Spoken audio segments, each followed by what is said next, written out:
Hello everyone, नमस्ते। मैं सरिता चांडक एक बार फिर से आपके सामने हाजिर हूँ अपने इस नए वीडियो के साथ और अपने इस चैनल पे जिसका नाम है सरिता चांडक प्रैक्टिकल ज्ञान। आज के वीडियो में हम एक बहुत ही इम्पोर्टेंट टॉपिक डिस्कस करने वाले हैं जो सबके लिए इम्पोर्टेंट है। कॉम्पिटिटिव एग्जाम्स के एस्पायरेंट्स के साथ साथ ये class 5th, 6th, 7th, 8th, 9th, 10th सब स्टूडेंट्स के लिए इक्वली इम्पोर्टेंट है। आज का टॉपिक है आर्टिकल्स, बट नो, हम इसमें ये नहीं डिस्कस करने वाले कि ए एन डी या द कहाँ लगता है। Instead we are going to discuss कि ए एन डी या द कहाँ नहीं लगते हैं। जी हाँ, आज हम बात करने वाले हैं जीरो आर्टिकल्स या नो आर्टिकल्स की। So without wasting time let's get started. First point जो हमारा है स्कूल कॉलेज, आपको दिख रहा है school college university, bed, church, court, hospital, prison और मार्केट। इन सबसे पहले आर्टिकल द नहीं लगता। किस केस में नहीं लगता, ये किस स्थिति में इन सब शब्दों से पहले, इन सब जगहों के नाम से पहले द नहीं लगता? जब वहां जाने का उद्देश्य वही हो जिस हेतु इनका निर्माण किया गया है। इसका मतलब यदि कोई बच्चा स्कूल जा रहा है, कोई टीचर पढ़ाने के लिए स्कूल जा रहा है, तो उस समय उस सेंटेंस में द नहीं लगेगा। लेकिन यदि किसी और पर्पज से स्कूल का शब्द का यूज किया जा रहा है तो द का प्रयोग होगा। तो इन सब शब्दों से पहले कब द लगता और कब नहीं लगता, कुछ एग्जाम्पल्स देखते हैं। पहला है वर्ड स्कूल। देखिए, my son goes to school at 7 o'clock in the morning। देखिए, इन द मॉर्निंग 7 o'clock, इससे पता चला कि रोज की आदत बताई जा रही है। रोज से पता चला कि हम क्या कर रहे हैं, रोज की आदत।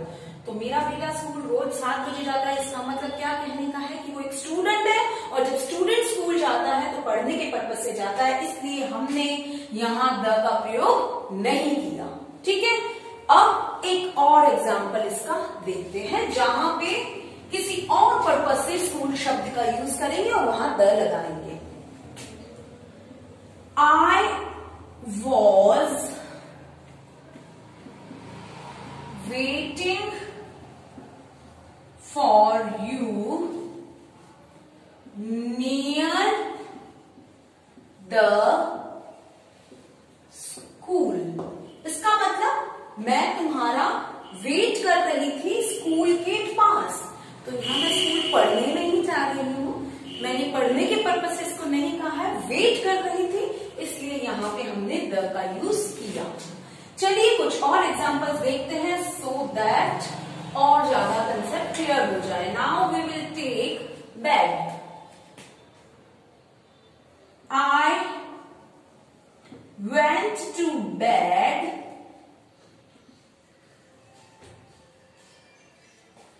at 10 o'clock yesterday। अब यहाँ पे कैसे पता चला कि यहाँ बेड का मतलब क्या है? Went to bed, to go to bed का मतलब होता है सोने जाना। टू गो टू बेड का अपने आप में अर्थ होता है सोने जाना। तो जब मैं पास्ट की बात करूंगी तो मैंने वेंट कह दिया, तो आई वेंट टू बेड यानी कि मैं सोने गई। कब गई?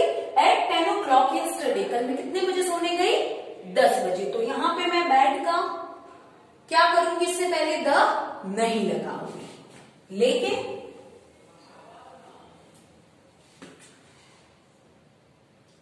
I shouted at my son and told him not to jump on the bed।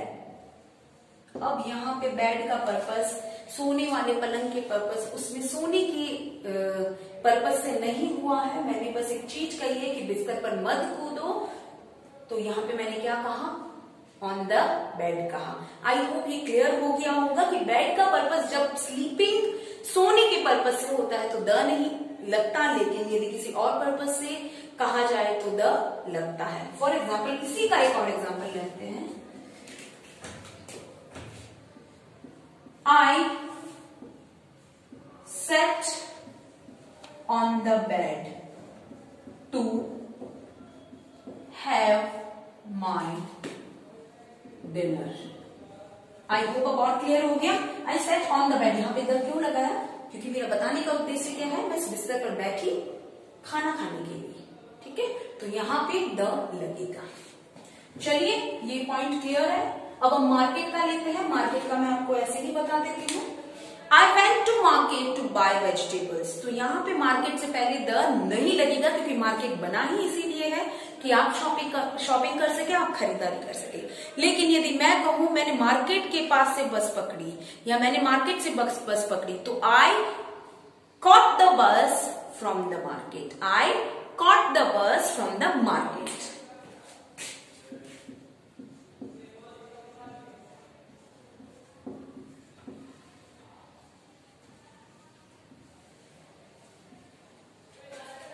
From the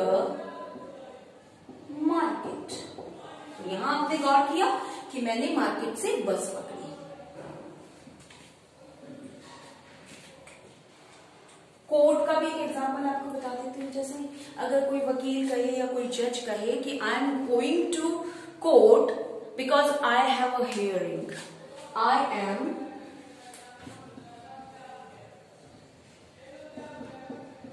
going to the court because I have a hearing today। अब इसका मतलब यहां पे ये द सही लगाया मैंने, ये गलत लगाया है। क्यों? क्योंकि कोर्ट वो सुनवाई के लिए जा रहे हैं। तो यहां पे यदि आपको आता है कि फाइंड द एरर, तो उसमें अगर यहाँ द लगा है तो आप उसको क्या करेंगे, हटा देंगे। क्योंकि I am going to court because I have a hearing today. मेरी आज सुनवाई है, तो सुनवाई के लिए जज और वकील कोर्ट जाते ही हैं, तो द नहीं लगेगा। और यदि कोई आपकी खुद की सुनवाई, आपने कोई केस किया हुआ, आप प्लेंटिफ हैं, तब भी आप अगर कोर्ट जाते हैं तब भी आप द नहीं लगाएंगे।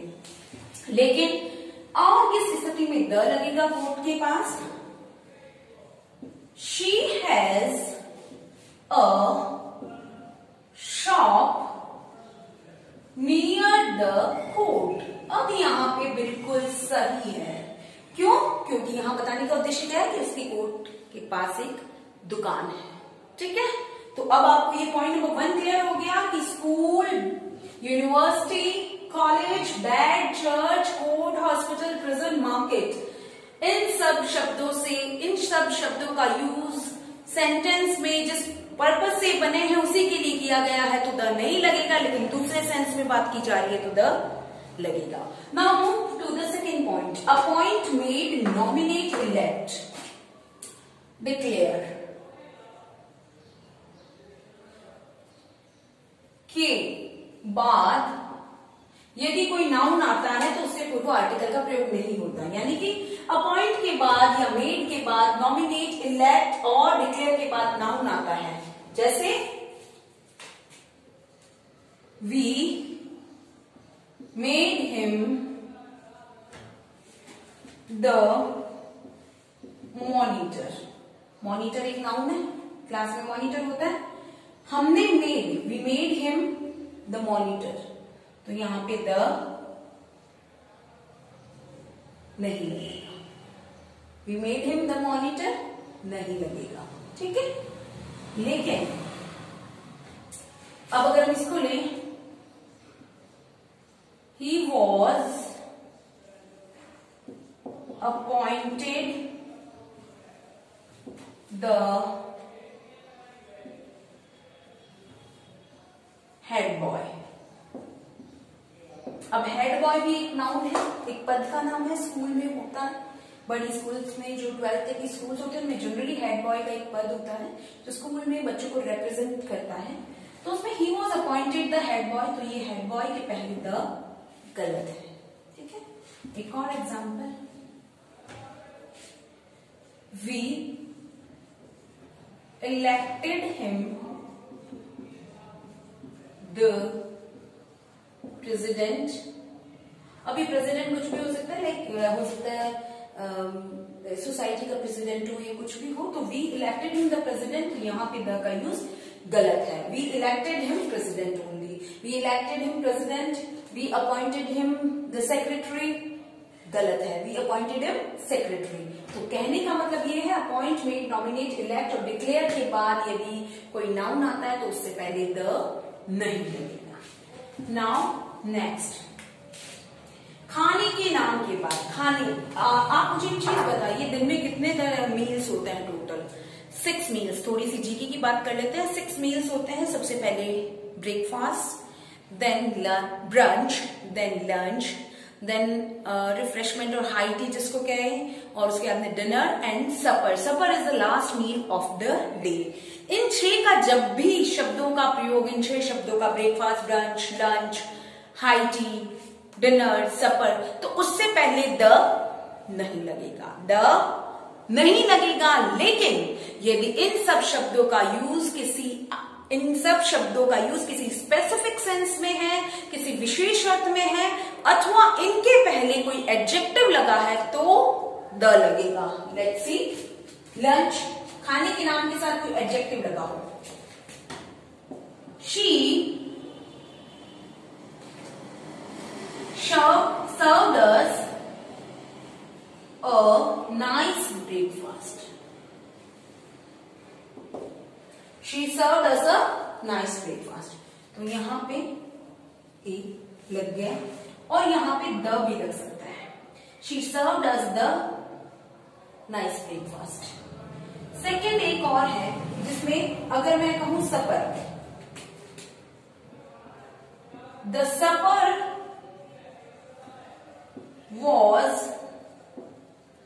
tasty. The supper was tasty. तो ये द सही लगा है क्या? नहीं. The supper was tasty नहीं लगेगा क्योंकि सिंपल है, इन शब्दों से पहले द नहीं आता. लेकिन यदि मैं इसके आगे ये जोड़ दूं, the supper was tasty which she served us yesterday night. The supper was tasty which she served us yesterday night. तो यहां पे which के बाद इसका पूरा एक्सप्लेनेशन आ गया, यानी कि कौन सा सफर, जो उसने हमें कल रात को सर्व किया. यानी कि मैं विशेष सेंस में बात कर रही हूं और विशेष सेंस में बात करूंगी तो इन शब्दों के पहले द आ जाएगा. एक और एग्जांपल,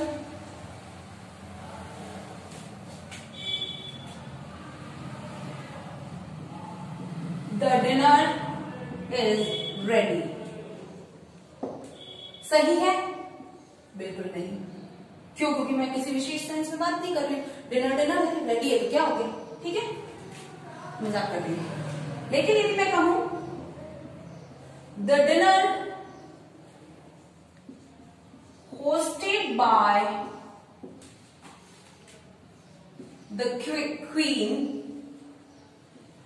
was delicious. क्या है? The dinner hosted by the queen, यानी कि ये विशेष सेंस में बात हो रही है. कौन सा dinner? Hosted by the queen was delicious. तो यहाँ पे विशेष सेंस में बात कर रही हूँ, इसलिए यहाँ पे डिनर के आगे द लग जाएगा. तो चलिए, आई होप ये तीनों रूल्स आपको समझ में आ गए होंगे. आप कमेंट सेक्शन में लिखकर मुझे जरूर बताइएगा कि आपको ये वीडियो कैसा लगा. नेक्स्ट वीडियो में हम आगे के कुछ और रूल्स पढ़ेंगे, नो आर्टिकल्स एंड 0 आर्टिकल्स. अगर आपको वीडियो पसंद आए तो शेयर एंड सब्सक्राइब जरूर करिए. धन्यवाद.